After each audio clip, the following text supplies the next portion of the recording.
Amandine Sanfratello, fondatrice de Taste of Liège. Pierre Hénen, fondateur de la boulangerie L'Alternative. Karim Piron, cofondateur de la société Space ID. Julien Jamard, je suis cofondateur de Cameo. Amaury Masson, j'ai fondé la ferme de Baoput avec mon frère Lionel.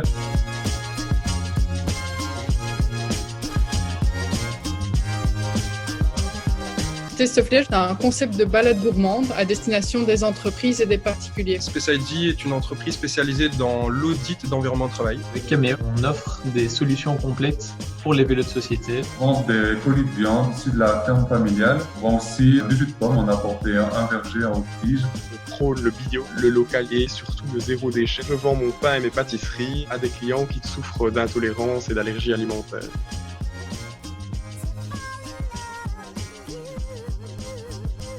Je suis la responsable innovation pour vous, ESSA, et je fais partie du groupe Netis. Christelle Lejeune, je suis directrice entreprise ici au sein de BNP Paribas Fortis pour la région de Liège. Jean-Nicolas Davy, directeur financier de la Loterie Nationale depuis 8 ans.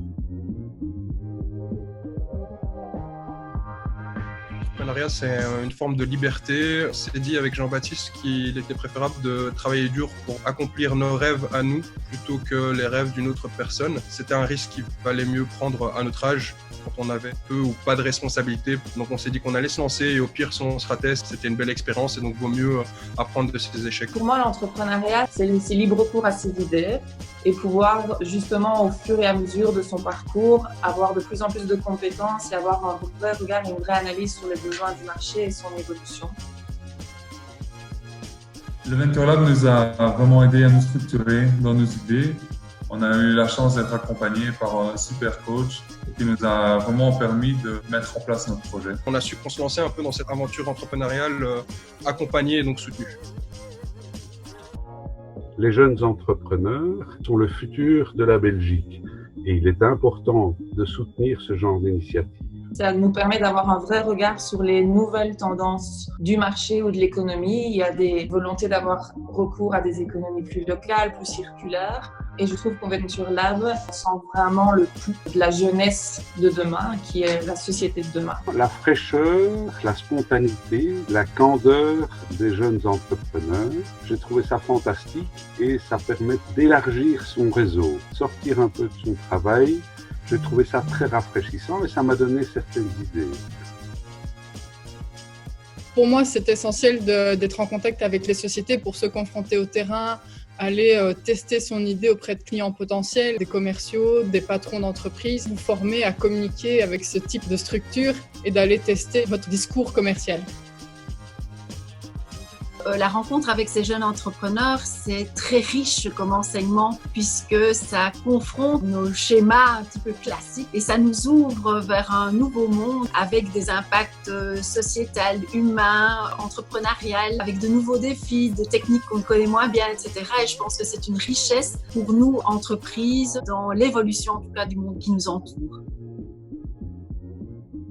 Alors j'ai une super expérience avec BNP. J'ai reçu grâce à eux un prix qui m'a permis de développer mon projet davantage et surtout qui m'a donné confiance, qui m'a rassurée et j'ai pu en fait croire davantage en mon projet et qu'une banque comme BNP était encourageante par rapport à Taste of Liège. Une rencontre qui m'a marquée, c'est celle d'Amandine dans le cadre de son projet Taste of Liège. Par sa personnalité, par le message, par son impact sociétal, elle a convaincu un grand nombre d'entrepreneurs déjà en place et je pense que ça a été une étape en tout cas dans sa carrière et dans son choix.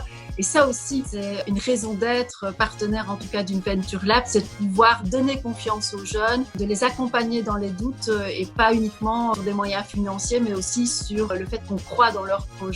Ça, c'est important.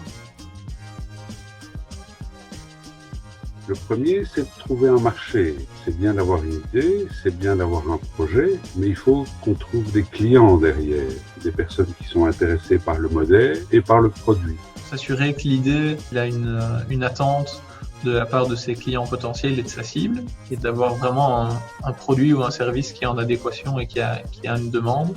Le deuxième défi, c'est d'avoir un business plan qui tienne la route. Je suis directeur financier et sans tenir compte d'hypothèses solides et raisonnables au départ, en laissant place un petit peu à l'incertitude, puisqu'on a vu ces dernières semaines que le hasard, l'incertitude était un paramètre important dans la vie de l'entreprise. Il faut avoir un business plan qui tienne la route au fur et à mesure de l'avancée du projet.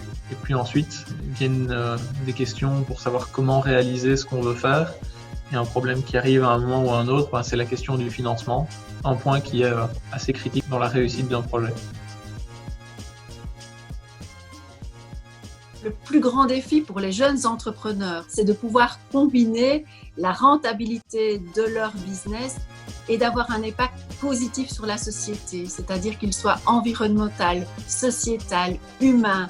Et c'est aussi, quand on voit l'impact de la crise aujourd'hui, d'avoir une capacité de se renouveler, d'être attentif en tout cas à la demande du marché, des clients, pour toujours être en phase, je veux dire, avec les besoins ou l'évolution du marché. Le plus gros défi pour moi, c'est de voir les autres comme des potentiels partenaires et pas comme des concurrents, de collaborer plutôt que de confronter, donc apprendre à coopérer, parce que c'est comme ça qu'on arrivera à construire des choses plus résilientes pour proposer des produits de meilleure qualité.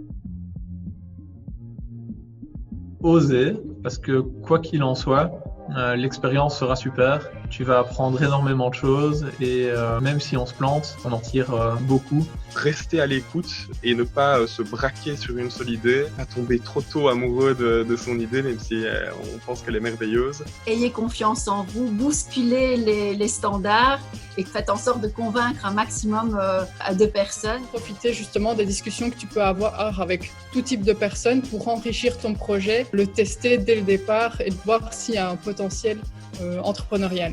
Toujours écouter la petite voix qu'il a dans la tête, parce que souvent, parfois, elle nous dit des choses qu'on n'a pas envie d'entendre, mais elle a souvent raison, il faut écouter son instinct, même si on fait parfois des erreurs et qu'il faut calibrer, il ne faut pas en avoir peur. Foncez au Venture Lab. Pourquoi? Parce qu'il y a des personnes compétentes pour les encadrer. C'est une source de rencontres et donc de phosphoration de ces idées. Et ça va se baser sur les expériences que vous allez construire et que d'autres ont construit avant.